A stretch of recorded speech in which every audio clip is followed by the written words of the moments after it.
부쌤의 거꾸로 현세변, 현대 세계의 변화 그 23번째 시간입니다.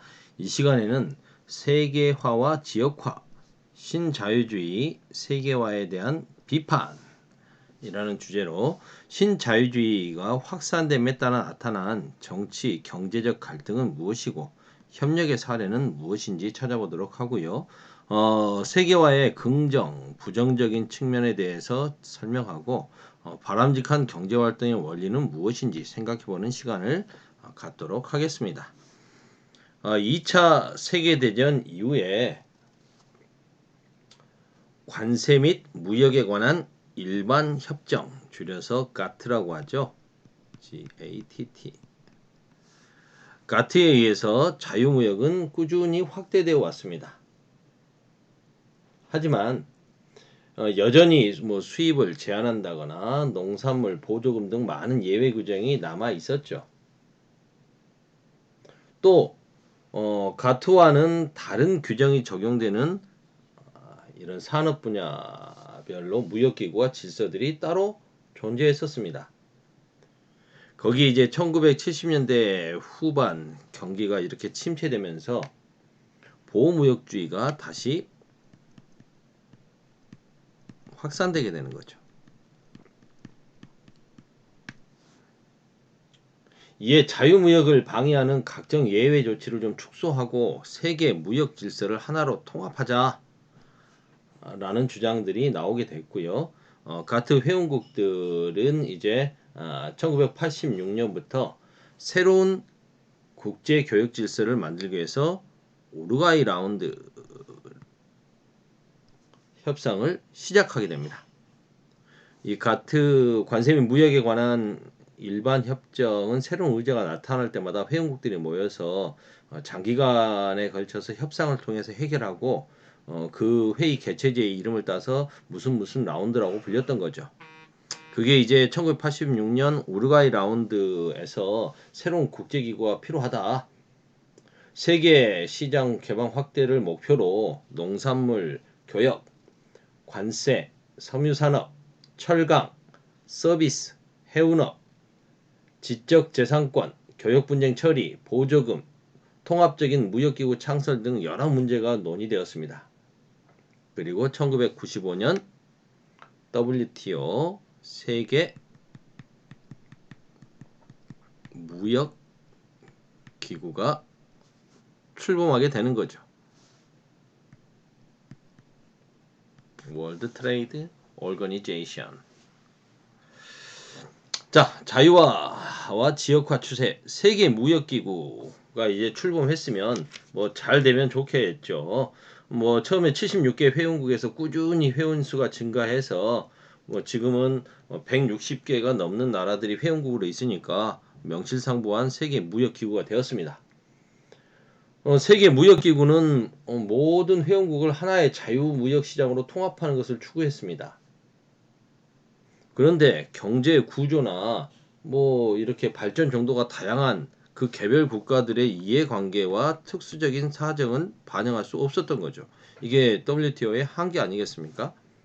그래서 90년대가 들어서면서 이제 개별 국가들은 자신들 입장에서 개별 국가나 지역 공동체 간에 FTA를 맺게 되는 거죠.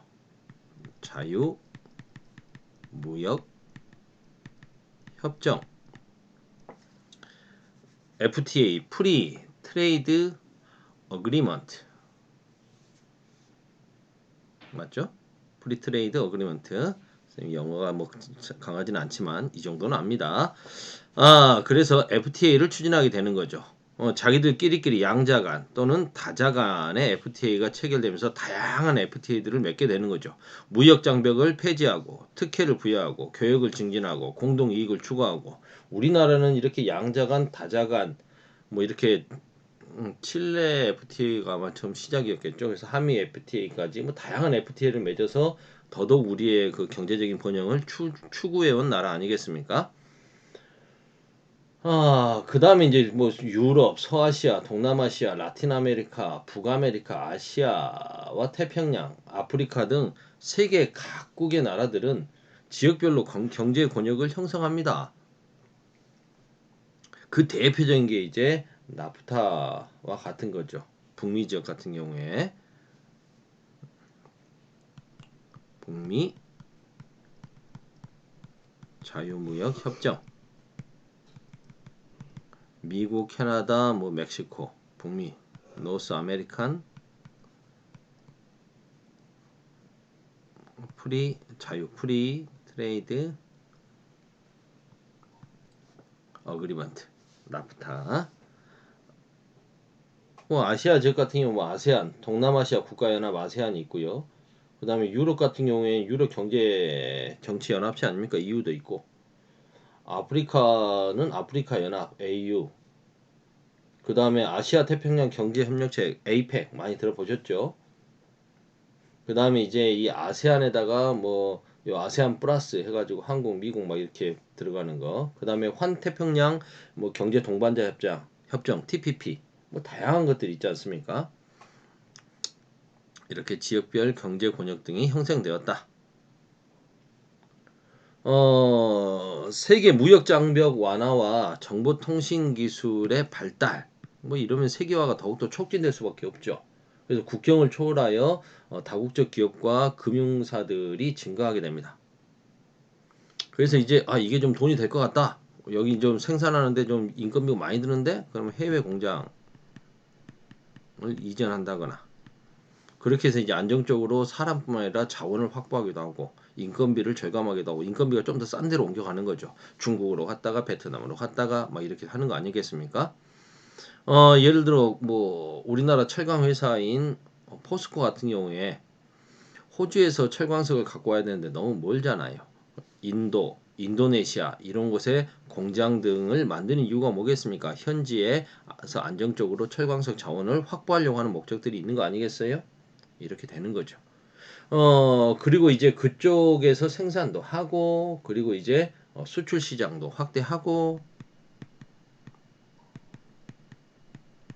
이러면서 세계화는 더욱더 확산되어 갔다.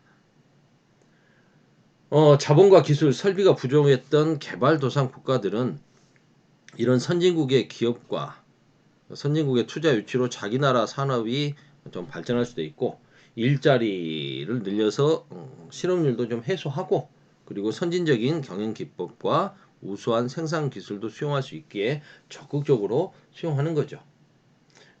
그렇게 해서 전반적인 세계 뭐 전반적인 경제 상황 개선과 사람들의 소득 증가, 생활 수준 향상에 이어지죠. 그래서 중국이라든가 인도 등이 절대 빈곤층, 중국과 인도의 절대 빈곤층이 많이 줄어들었던 것도 사실이고요. 그러면 이런 신자유주의 세계화는 아무런 문제가 없느냐? 문제점이 나오기 시작하는 거죠. 세계화가 진행되면서 이제 속속 여러 가지 문제점이 나타납니다. 이런 세계 각국의 신자유주의 경제 정책이 추진되면서 일단 소득 불평등이 확대되죠. 뭐 전체적으로는 평균 임금은 상승했지만 산업별, 직업별, 노동자들의 지위별 차이에 따라서 노동 조건과 임금 격차가 너무 커요. 그리고 생산직과 비생산직 노동자의 임금 격차도 지속적으로 확대돼 왔던 거죠. 더군다나 노동자들의 지위도 약화됩니다. 무슨 말이냐? 쉽게 말해서 여러분들 많이 들어봤을 겁니다. 노동시장 유연화.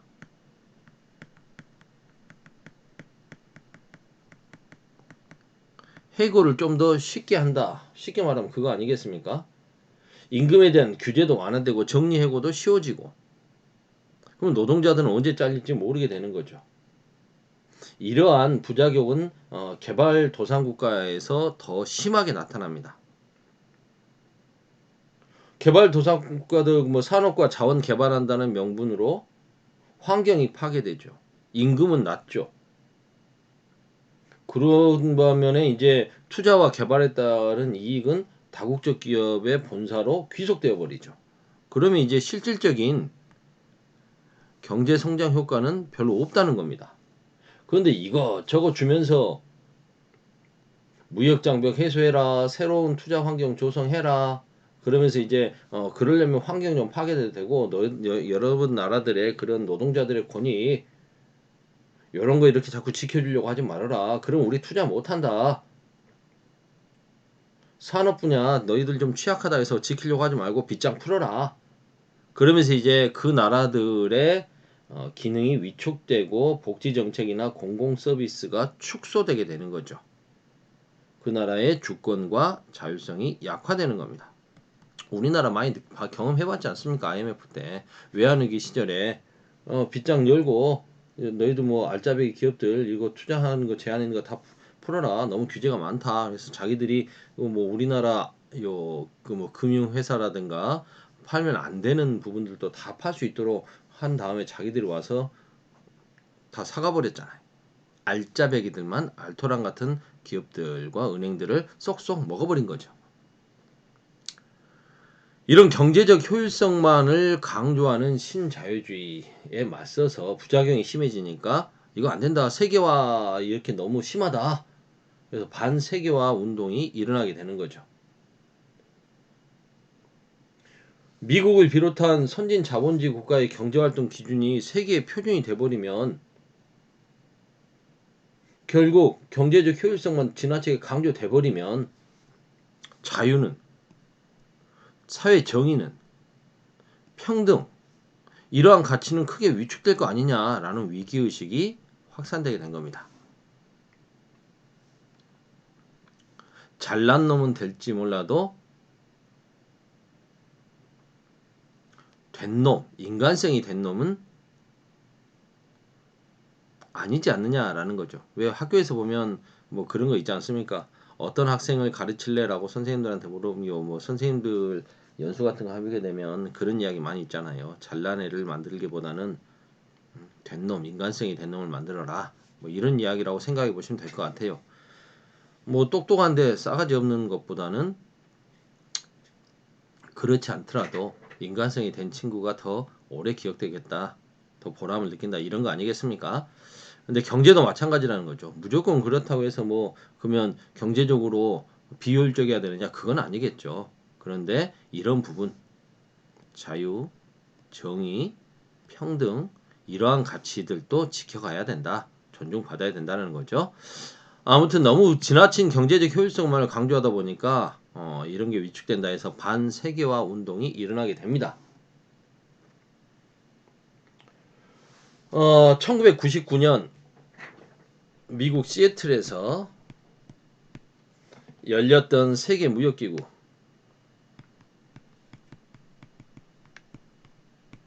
강요들끼리의 회의가 열렸는데요.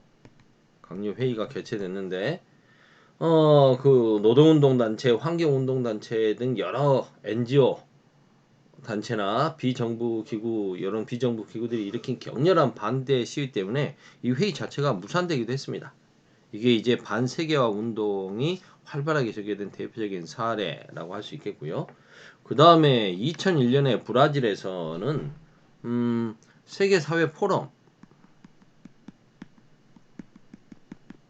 세계사회 포럼이라는 게 열리게 됩니다. 쉽게 말해서 반세계화 회의죠. 회의가 처음으로 개최돼서 부의 공정한 분배, 빈곤 퇴치, 환경 파괴 금지, 민주주의 개혁, 투기자본 규제 등에 대해서 논의하게 됩니다.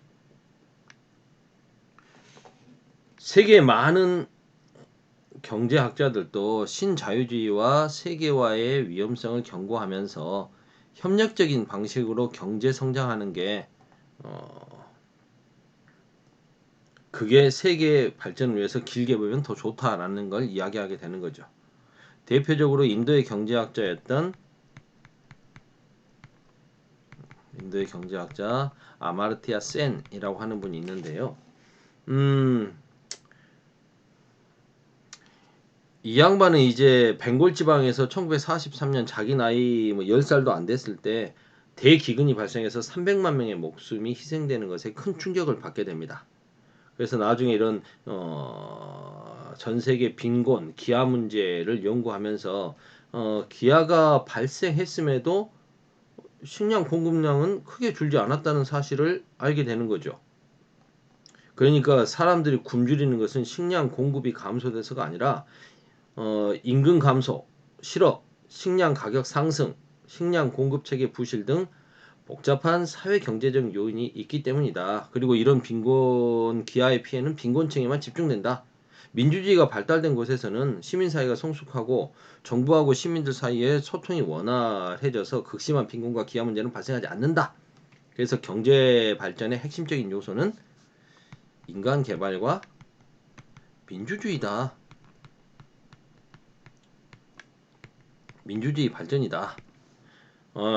이런 내용을 내세웠던 거죠. 그래서 아시아인 출신은 처음으로서 노벨 경제학상을 받기도 했습니다. 경제 문제가 이런 정치적인 것들과 연관이 있다. 라는 것들을 내세웠던 거죠. 협력적인 방식으로 경제 성장을 하자. 두 개의 주제를 다루다 보니까 시간이 생각보다 좀 길어졌네요. 여기까지 하겠습니다. 23강 끝.